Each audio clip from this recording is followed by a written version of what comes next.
Welcome to the Velvet Verdict, honest conversations about how we drift apart and how we find our way back. I'm Velvet. Let's get into it. The silence in the room is the first thing you notice. It sits heavy between two people who are physically close yet miles apart. We are living through a moment where the most basic human act, reaching out, introducing oneself, asking a simple question, feels like it requires a degree in social engineering. The bridge between men and women isn't just strained. In many corners of our lives, it feels like it's been dismantled. We are surrounded by technology that promises connection, but often delivers a notification, a swipe, or a ghost. The how of meeting someone has become a minefield of anxiety.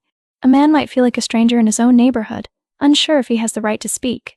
A woman might feel like a target, hyper-vigilant about safety and judgment, making the simple act of saying hello feel like an interview for a job she didn't apply for. This isn't just about dating apps or bad luck. It's a collective amnesia. We have forgotten the rhythm of the bridge itself. We've lost the shared language of the hallway, the coffee shop, the park bench. We are so focused on the destination, finding a partner, fixing a relationship, that we've abandoned the journey of connection. We are trying to download a connection that has to be built, brick by brick, with a smile and a hello. The result is a landscape of isolation where good people are left standing on opposite sides of a chasm, shouting into the void. Men feel invisible, women feel unsafe. The bridge is gone, and we are too busy looking at our phones to realize we are standing on it, paralyzed by the fear of stepping forward. But here's the direction for healing. We have to rebuild the foundation from the ground up. We have to start with the smallest, most terrifying act of all, the hello. It is not about fixing a relationship. It is about remembering that a human being is just a human being. It is about lowering the stakes of a conversation so that it doesn't feel like a life or death judgment.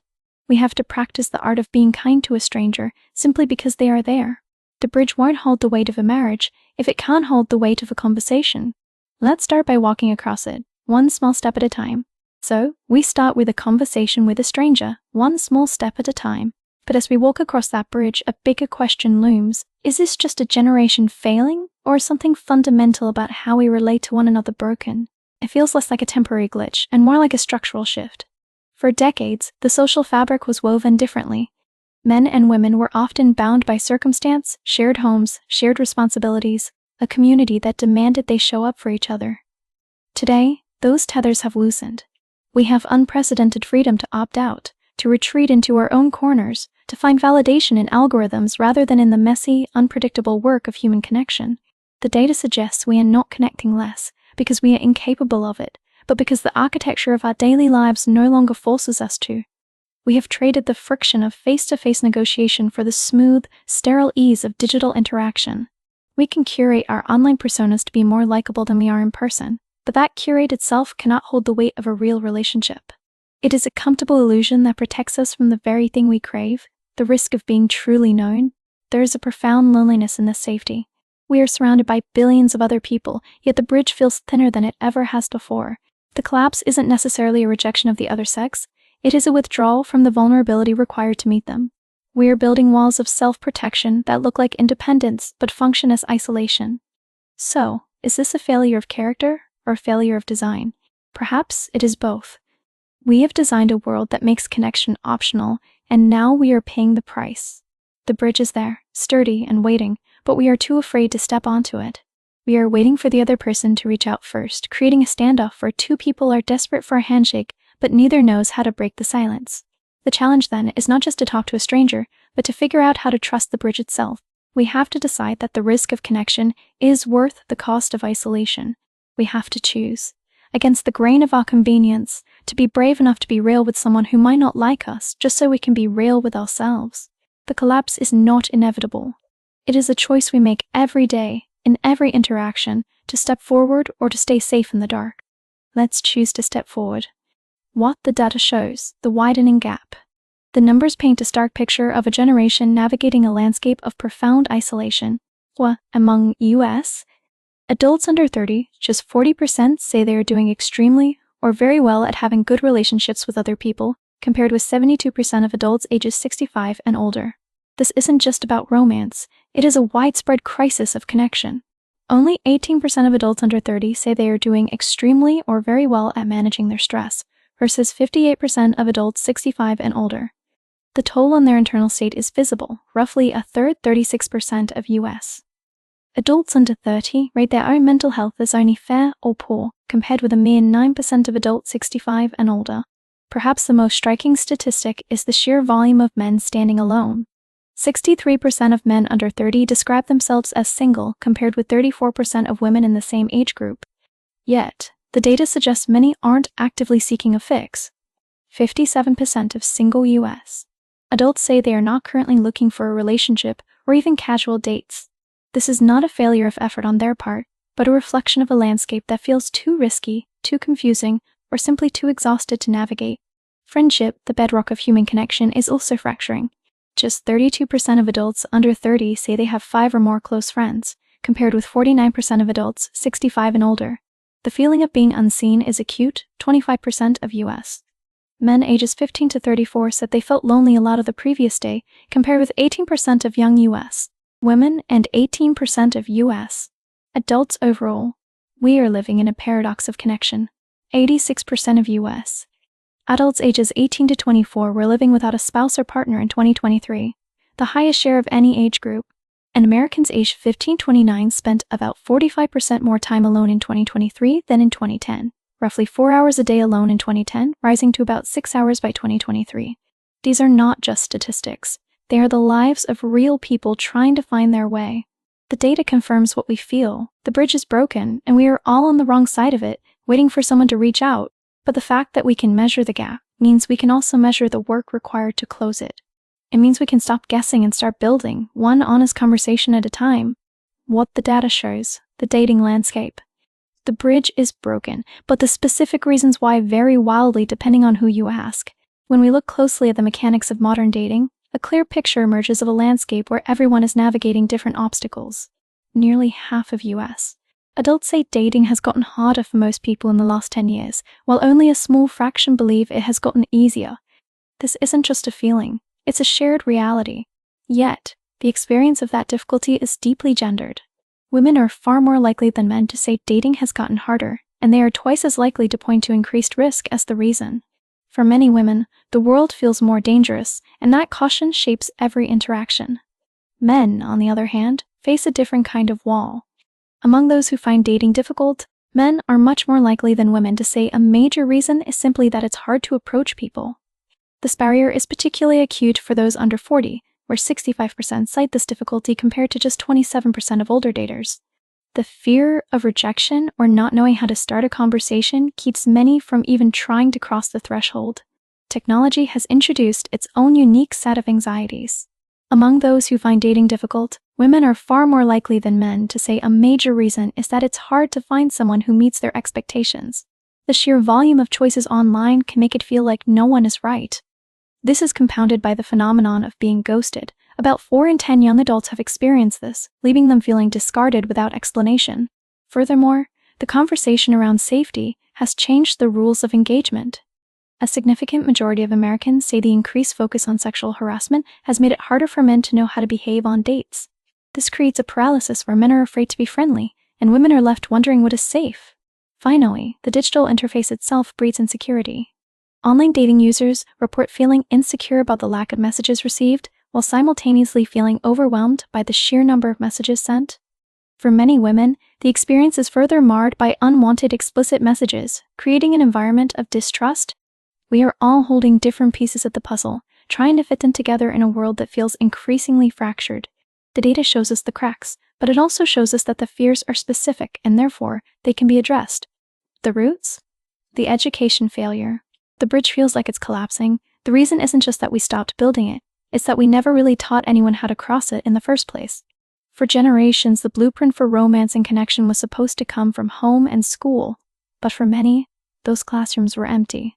A striking 70% of 18 to 25-year-olds surveyed said they wished they had received more information from their parents about some emotional aspect of a romantic relationship.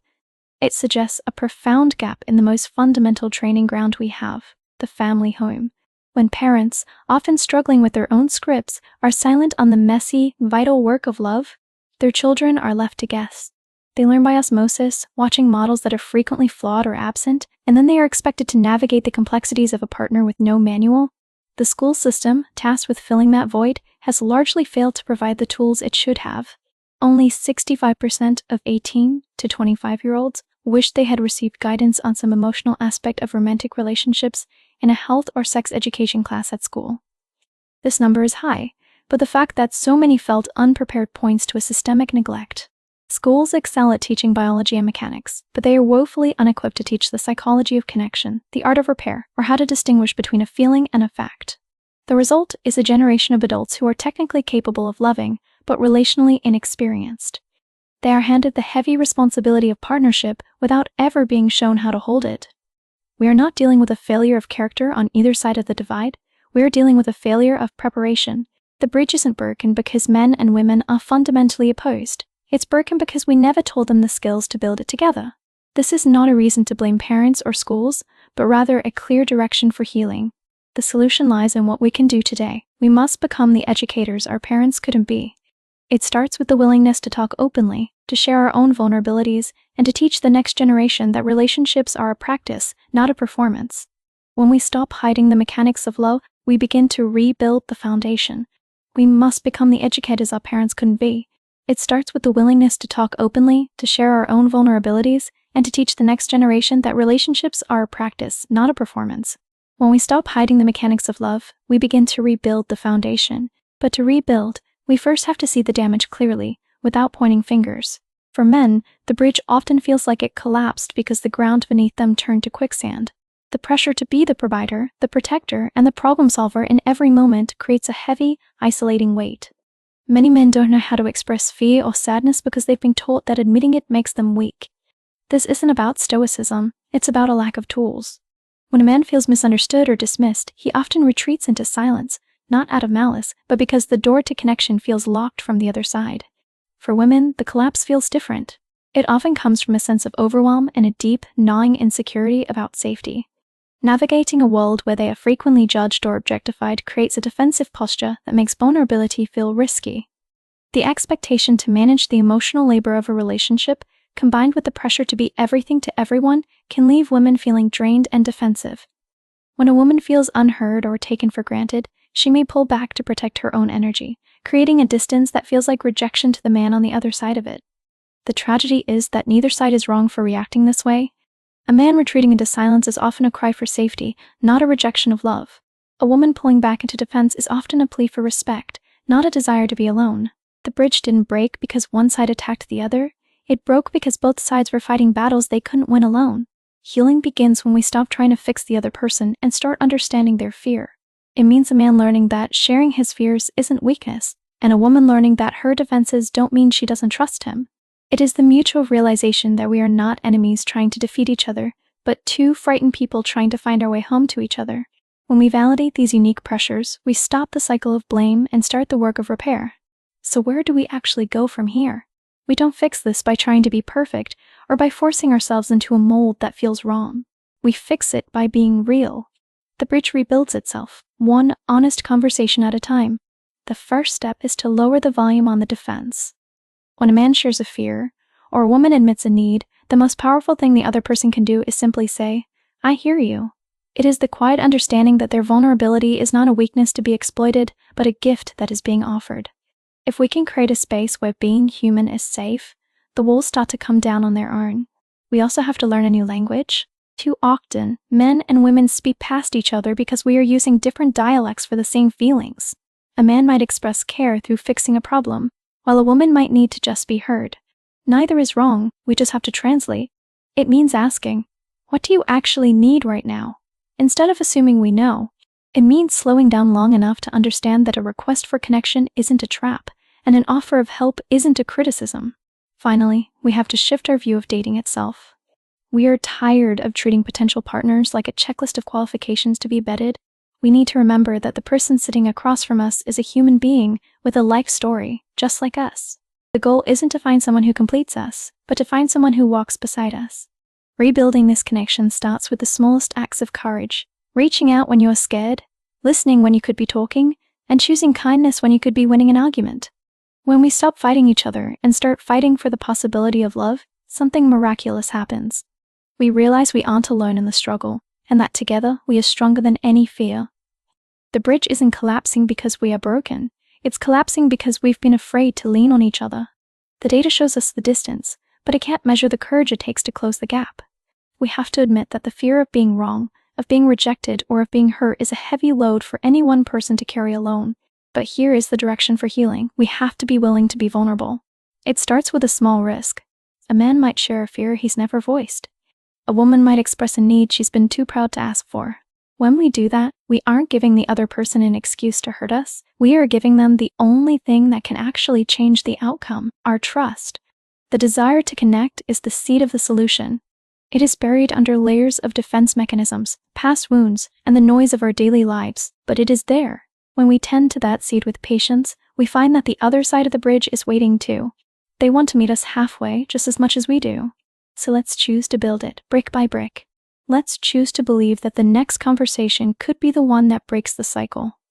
Let's trust that even if we stumble, even if we get it wrong, the other person is more likely to help us up than to knock us down. That is the new foundation. It's not built on perfection, it's built on the shared understanding that we are all just trying our best to find our way home to each other. This episode was written by a human and generated with AI assistance. If you liked the video, please like and subscribe, and please tell a friend. If you have a positive comment, please post it.